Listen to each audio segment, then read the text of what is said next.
Hello and welcome to the Cancer Education Series brought to you by MercyOne and Above and Beyond Cancer. This series is made possible thanks to a grant from the Iowa Cancer Consortium. My name is Chris Gooddale and I'm the Executive Director of Above and Beyond Cancer. It's always my weekly pleasure to introduce the founder of our organization, Dr. Dick Deming, who will introduce our speaker for this evening. Dr. Deming? Great. Thank you, Chris, and welcome everyone, those especially watching live. Some of you might be watching this in the future as a taped event, but just so you know, we're doing this live on December 30th. The year is winding down, and it's my pleasure to introduce our speaker tonight. And we're really going to do a conversation rather than an actual talk with a PowerPoint. And our guest tonight is Joan Bindel. And Joan is a colleague of mine here at MercyOne. Joan went to high school in Dyersville at Beckman Catholic High, and she has 2 undergraduate degrees. One is from AIB, and one is from, I've already forgotten, Joan, where's your second? Graceland University. Graceland in Lamoni. And then Yes. she has a master's degree from Drake. And she currently is the Senior Director of Development at the Mercy Foundation. She's had over a 25-year career doing various things in the community, at the diocese, and at Mercy. And it's really just a pleasure to work with Joan. We've asked her to speak tonight about estate planning, and it's really called A Gift to Your Family. And before we start, Joan, our conversation, I just want to share a poem, a blessing really, with the group. Again, it's the end of the year, and this is a blessing from one of my favorite writers, John O'Donohue, from his book, To Bless the Space Between Us. And it's a blessing called At the End of the Year. As this year draws to its end, we give thanks for the gifts it's brought and how they became inlaid within, where neither time nor tide can touch them. Surprises that came awake in forgotten corners of old fields where expectations seemed to have quenched. The darkened days that stopped the confidence of dawn. Days when beloved faces shone brighter, when light from beyond themselves, and from the granite of some secret sorrow, a stream of buried tears loosened. We bless this year for all we learned, for all we loved and lost, and for the quiet way it brought us nearer to our invisible destinations.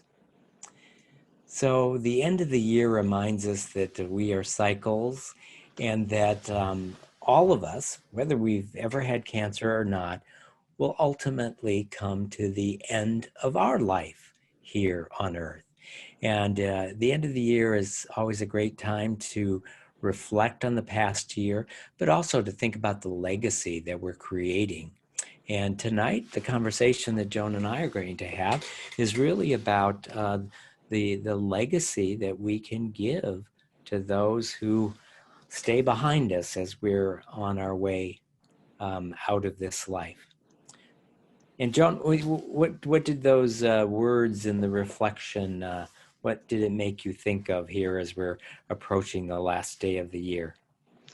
Well, just reflecting on the past year and all that we've been through and the things that we have to look forward to in the coming year, I kept thinking how perfect of a reflection it is for our conversation tonight, because we can reflect on all of the things that are good in our life and yet have so much to look forward to in the future. And, making sure that we're sharing that with others is also important. So Joan, as we talk about a gift to your family, estate planning conversation, what are some of the topics that we're going to touch on this evening? Well, tonight I primarily want to touch on having conversations with your family. I think that is probably one of the biggest challenges that people face when they're thinking about their end of life or what their next chapter looks like, and then how we plan for what we're going to do with what we spent a lifetime accumulating, a lifetime building. And I often say people spend more time planning weddings and birthday parties and holidays than they do thinking about what they've worked all their life for and what they want their legacy to be. And so tonight, I want to talk about that a little bit. I want to talk about some of my own experiences, and then really some steps on what can we do to get started. Yeah. So I think what we're going to talk about is really how we, as we approach our end of life, some things that we can do that will really help our family. Are going to have to make all sorts of decisions, whether it's about codes or feeding tubes, or whether it's about funerals or what to do with the ashes.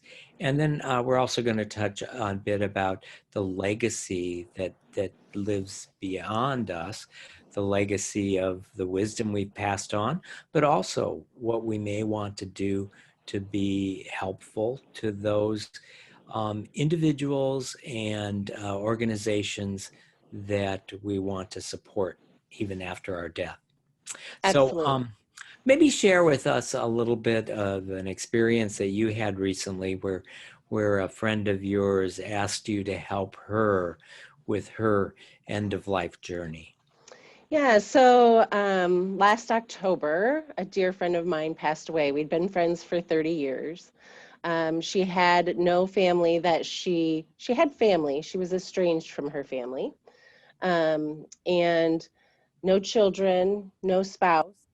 We'd been friends for a long time, and she'd been in and out of the hospital. I was her durable power of attorney through that time, cared for her, was her caretaker. And as her health declined, she would often say to me, I'm going to write this down for you. If anything ever happens to me, there's going to be a book for you on my desk. And I'm thinking, what book? What desk? So sadly, the evening that she passed and I was in her home, I was faced with a lot of questions right away from the emergency personnel. You know, what is her name? Do you have her driver's license? What is her social security number? And panic starts to set in. And I remembered the book. And so I went back to her desk and I found this. So she doesn't have family. It was clearly her book. I treasure this book for many reasons. Number one, it has her handwriting in it. Number two, it was a lifesaver. And for me, it helped me walk through many days of technical things. And one of the hardest decisions I had to make when you mentioned earlier, you know, what do we do at the end of our life? Where do we want to be buried? What do we want? Well, we had never talked about that, and I hadn't found it in the book until I went looking further, and I was this close to purchasing a burial plot. I knew she wanted to be cremated, and I find this note. Don't put me in the ground. Scatter my ashes with dolphins or whales. So as silly as it may seem, it was a relief to me that she wrote those wishes down. And I've had some other family members in my life that have left us, and we didn't have those conversations beforehand, and it just certainly makes it much easier. Yeah. And you think about the things that we prepare, and I know we're going to talk a bit about a will, but something like that really isn't typically in a will. And so where do you record these things? So let's put ourselves in the place of someone who has a chronic disease and can see it coming, as opposed to, a 30-year-old who dies in an automobile accident. Right. It's unlikely that a 30-year-old who died suddenly is going to have done much preparing. But let's say, a 67-year-old who has a number of chronic health issues, or just, at the age of 67, if you're not thinking about preparing for death, you should be, even if it ends up being 30 years from now. What are some of the issues and or documents that it's good to have in place, or a notebook like your friend did to deal with some of the issues while we're still alive? So I think you can use any notebook, right? You could write your thoughts and wishes down anywhere. You can write your passwords and your, things that people may need to know about you anywhere you'd like. You need to tell someone where that book is, or it does no good. We do have a gift for anybody who's listening who does want something. We do have it's a My Will planning guide. That's free of charge, and we offer them from the foundation, and it's just a way to track your personal information. So that's one thing. They can reach out to me at MercyOne Des Moines Foundation, and we can send them one or more. Because remember, if you are a couple, you both need documents. That's the other thing that sometimes is a misnomer. We've been married, my husband and I, 28 years. You both need a will. You both need your own documents. So that's important. There are documents such as, there's a document called the I-Post. And I think our palliative care team does a great job with sharing the I-Post. That document is more about what you would like at the end of your life, how you want to be comfortable, how you want to be cared for. Those are important conversations to have as well. Yes. And there are also software programs and organizations. I mean, one that I happen to use is called Breadcrumbs, and it's a way where you store all this information that's held in the cloud, and you all have some professional also have the ability, or a family member have the ability to access it then after you die. But it's also useful when you're alive, because you can store in that your birth certificate, your passport, things that you, no matter where you are in the world, if you lose something, as long as you have access to the internet, you can get into that software that stores all of those things. And included in that software, like the notebook you showed, are prompts that invite you to share your wishes about end of life, about funeral, about what songs, about the pallbearer, about, what to do with your remains afterwards. So there are kind of software solutions for that as well. Another alternative too, I know that many funeral homes are also going to more digital. And while it may not store some of the things that you spoke about, you can actually make your funeral plans and include information that might be helpful in writing an obituary right on the funeral home's website. So they can be a great resource as well. Okay. And what about the actual will? When's a good time to make a will? And what's the purpose of a will? So really, anyone over the age of 18 can have a will. The definition is that it is a written, legally binding, but completely amendable document, which allows you to precisely direct who will receive and administer the property that you've accumulated over a lifetime. And I think the key there is for people to remember that it is completely amendable to do a will. So anyone over the age of 18 can have one, but it's highly unlikely. My 21-year-old and 19-year-old aren't ready to have a will at this point. However, I do think that significant life experiences and life events are times to think about a will. So if you've had a marriage, if you've had a child, you may want to think about having a will. If you, on the other hand, have had a divorce, it's important to think about redoing your will or having a will.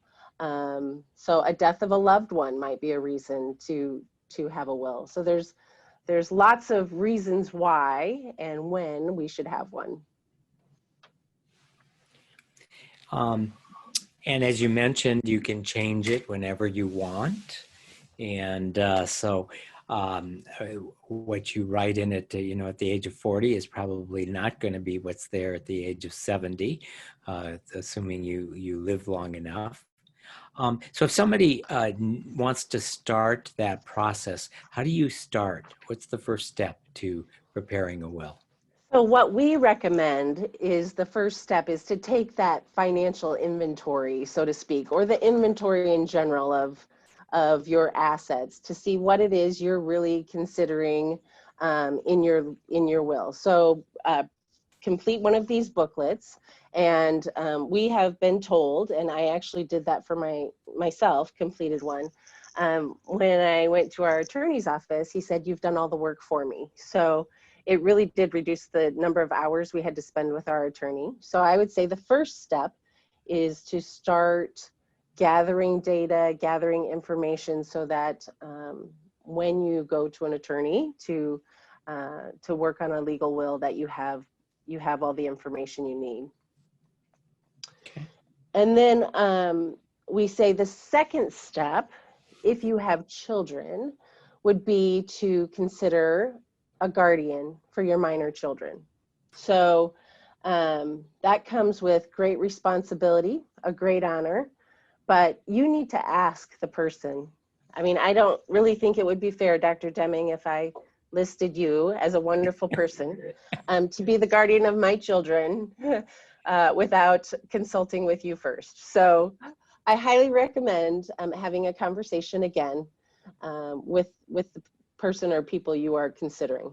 And then at the same time, you need to have an alternate because life can change quickly for many people. So it's not just about choosing one, it's about choosing two. And that's a difficult decision if you have children. It's hard enough to choose one person or one family to care for your minors, but to choose two is difficult. Then we say that you also need to consider an executor. And you need to ask that person as well, because being the executor of an estate is a long, sometimes painful process. Sometimes, it takes a long time. I've been, my friend who passed did not have a lot of assets, and it's been over a year and the estate is still not closed. So you have to ask someone. We often say, if you have a complicated financial portfolio or complicated assets, you may wish to ask the trust department of a bank to assist. It's not always something Joan should do. Sometimes it takes more than your neighbor or your brother or your mom or your dad. So the trust departments of banks are there for that reason. And it's really important that you maybe interview them and determine if they will assist you. At the same time, we say, again, choose an alternate just in case. So especially in the case of if you're not using a trust department of a bank, you should probably, or an attorney or someone that's going to help you, you should probably have an alternate. The next step is kind of a silly one, and it took me a while to get my arms around this. As you consider the beneficiaries of your estate, in my case, let's say it's my husband and then my children. The question that stumped me when I went to the attorney was you have to determine who receives property if there's a simultaneous death.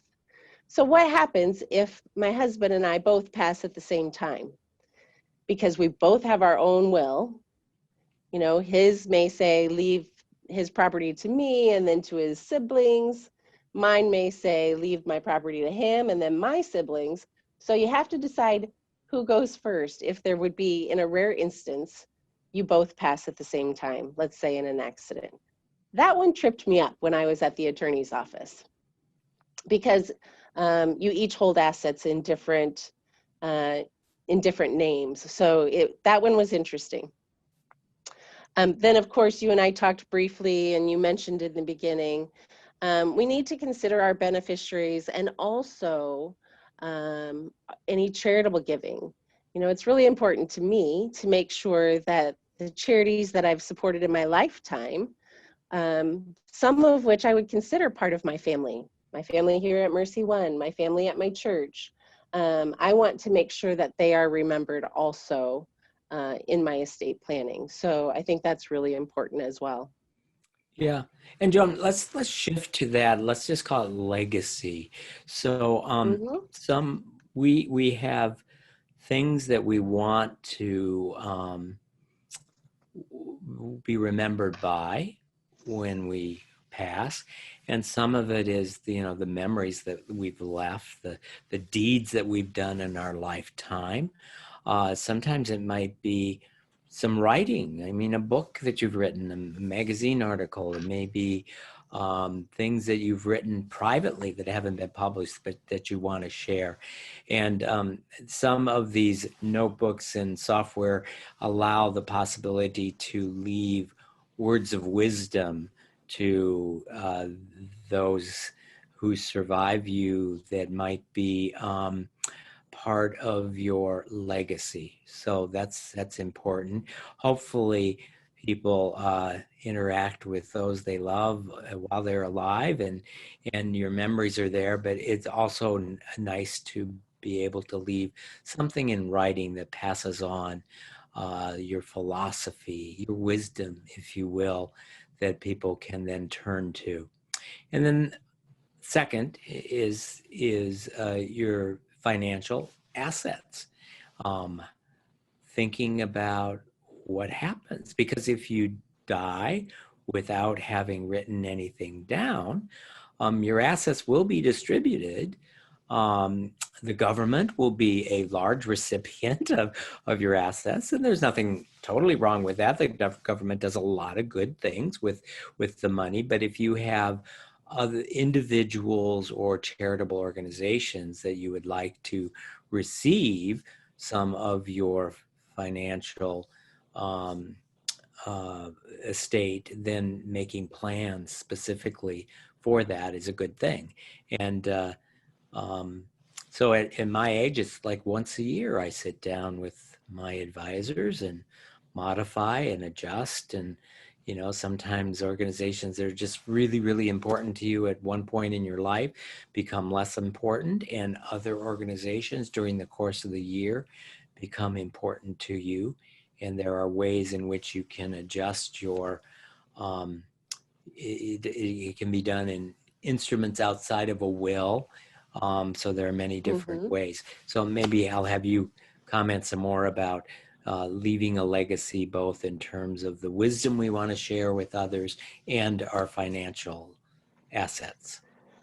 I'll go back to what a gift that will be to your loved ones to receive something in writing from you that shares your thoughts and words. People could also do it in the form of videos at some point. We're in that digital world. So leaving that message, making sure someone knows where it is. I think that goes back to that conversation. Can you please have conversations with your family so that they know, they know how you feel. If you're not comfortable, many people are not, then write it, speak it, and share. I think there's great value in that, and those are gifts to treasure and pass on. And yes, leave your mark here on this world. As far as financial, you mentioned things outside of your will, and I think that's important for people to understand too. A will is not the only thing you need to be thinking about, because life insurance and charitable funds and all sorts of investments, stock investments, those are not managed by your will. So for you, Dr. Deming, to take time each year to look at that and to make sure that it's got the right names on it and it's the right organizations, that's exactly what we want to encourage people to do, not to procrastinate, to set aside that day to take care of yourself and your family and your loved ones by doing such a task. And it shouldn't be as difficult as the task of doing our taxes. That's never, for me, that's never a fun one. I think taking time to reflect, I think that brings people joy. I think writing can be an expression of love. As I said, even having Dina's, whether it's typed or handwritten, when you find notes or receive something like that, it is a gift.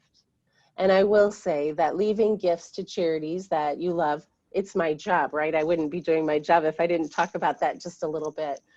But I can tell you that it seems each year or so we receive a fairly significant gift through a will or an estate. Those gifts make tremendous impact on the organizations that those individuals loved. And my one wish, many times my one wish is that even if I don't know the dollar amount, I would love it if a donor who plans to give to our charity would tell us so that we can thank them and tell them that we plan to be good stewards and make an impact with what they've worked so hard to earn throughout their lifetime. Because I've seen transformational gifts happen from everyday people. Yes, and to be able to know them and know what their interest is and how you can accept and utilize the gift in a way that elevates their spirit and really meets the goals and desires and serves programs that meant a lot to them. Yeah. Yes, yes. My desire is always to take and document as much as I can so that when those gifts come, if they come not documented well, that it's clear that we've had conversations and we know what their wishes are. And sometimes we have to rely on family members. And so we will visit with a family member to say, what did your mother love? What did your brother enjoy? So that those legacy gifts go to something very meaningful. Great.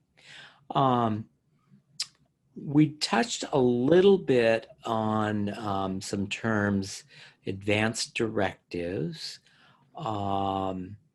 You talked about the I-post, which also includes things like do not resuscitate, or to speak more broadly, how we do want to be taken care of.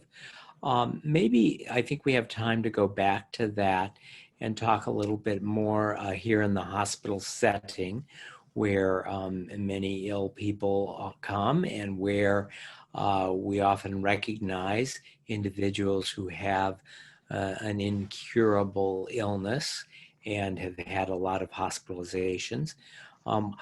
How do you begin a conversation with the patient and the family about goals and expectations, and how does that then drive the conversation about the way you want to be cared for?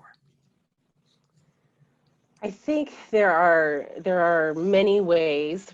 I think at the hospital, when you're here, they give us lots of opportunities to at least start the discussion, because I think every time I come, I'm asked if I have a living will or advanced directives, which I do, and I have on file here at the hospital. So that's good. Starting that conversation with your family needs to happen, preferably before you get to that point, because there are difficult things happening all around you. I remember the day that my mother-in-law was being transferred from Fort Dodge to hospice in Pocahontas. And they, as they are leaving, they asked if we wanted her to be DNR. Well, what does that mean? It's shocking to a family member to think that in the 45-minute drive from one town to the next, that she may not be there when we get there, and how do you make that sudden decision. So of course, at that time, what was right for our family was, no, we want you to do everything in your power to make sure she gets there and we can meet her there.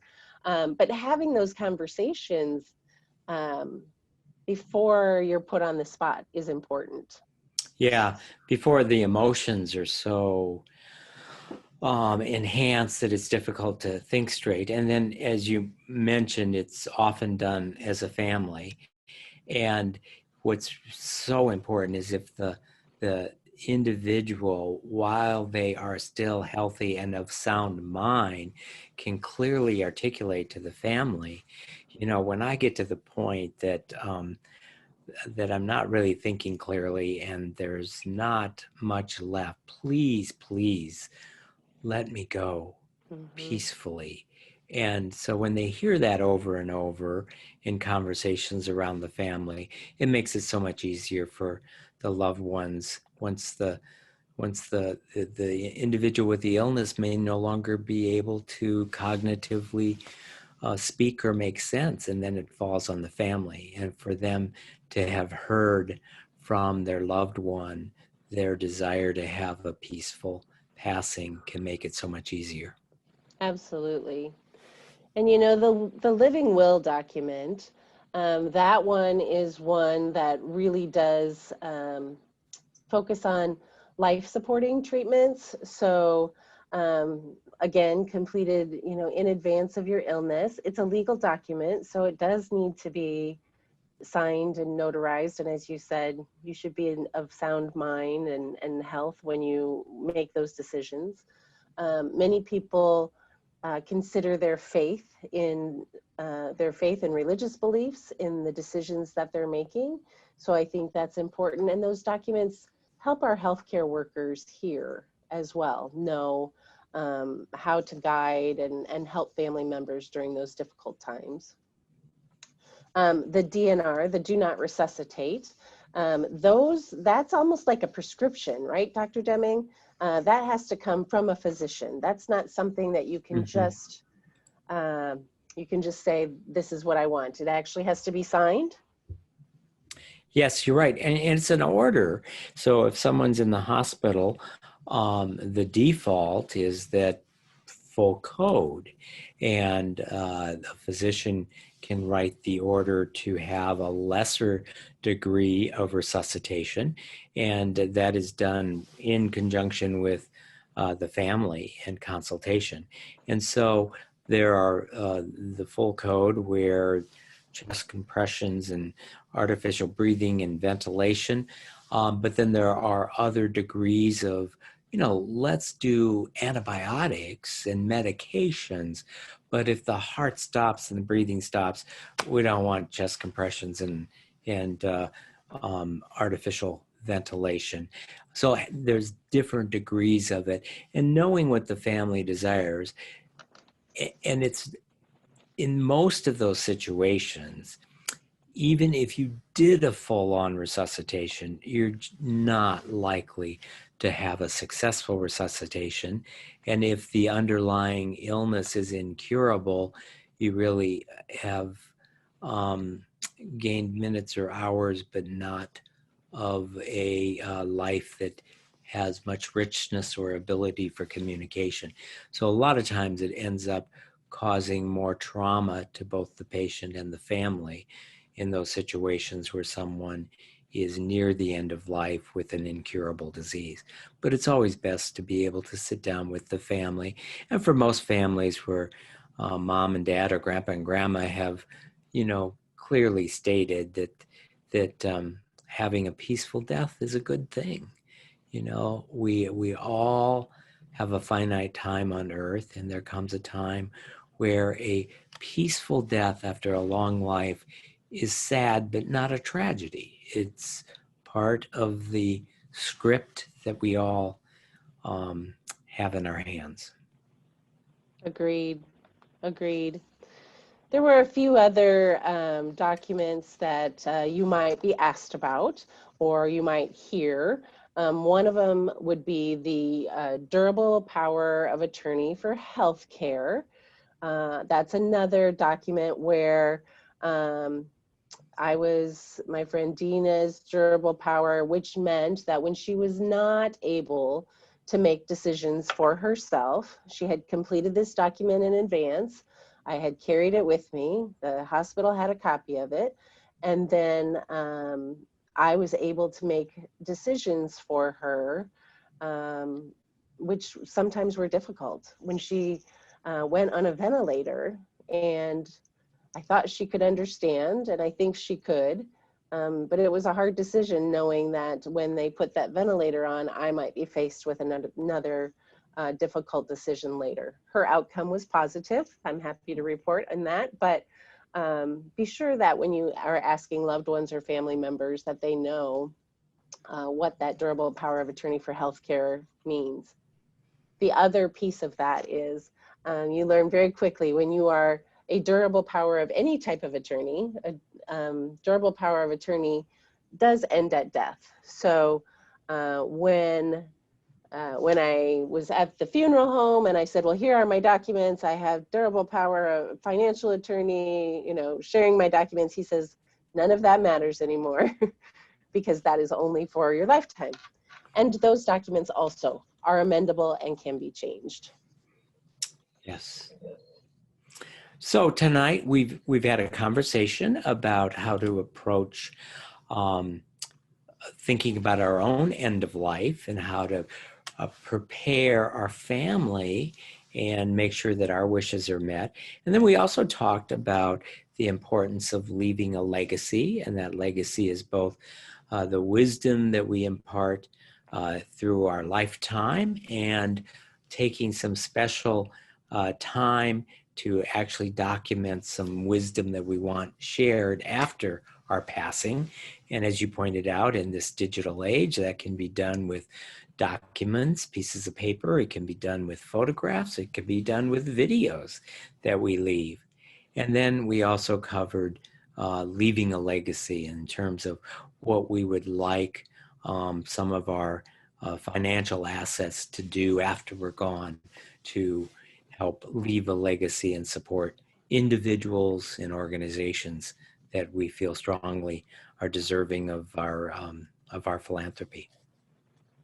Right. Here in the foundation, we don't provide legal advice, but we do provide consultation. So any individual patient, family member out there who would like some help on trying to figure out how to start those conversations or where to start is more than welcome to call us here at the MercyOne Des Moines Foundation and let us know that they could use some help.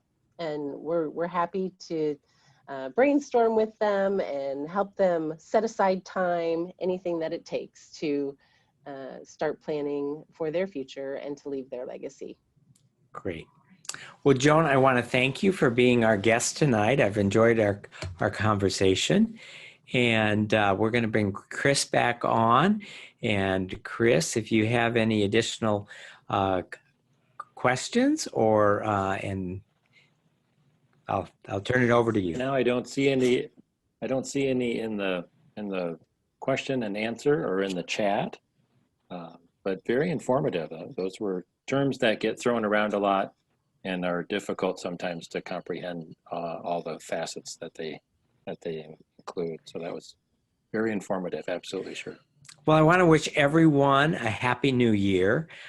Take time in the next few days to reflect back on all that this year has brought. Some riches that have come to us look a lot like they were miseries and face masks and difficulties, but I assure you that if you reflect, you can find joy mixed and mingled with those. And Chris, I'll turn it over to you to do our official exit. Sure. These are one of the things that we've changed over the course of the year, as these cancer education series are now brought to you via Zoom. Obviously, we know that everyone who's plugged in this evening, but we're also able to record them and put them on our YouTube page with Above and Beyond Cancer, and they also appear on the MercyOne website under the Cancer Education Series. If you search for that, they're easily popped up and well organized. So they will be on very quickly, as will this one. And then we'll do this again next Wednesday, even though it will be a new year.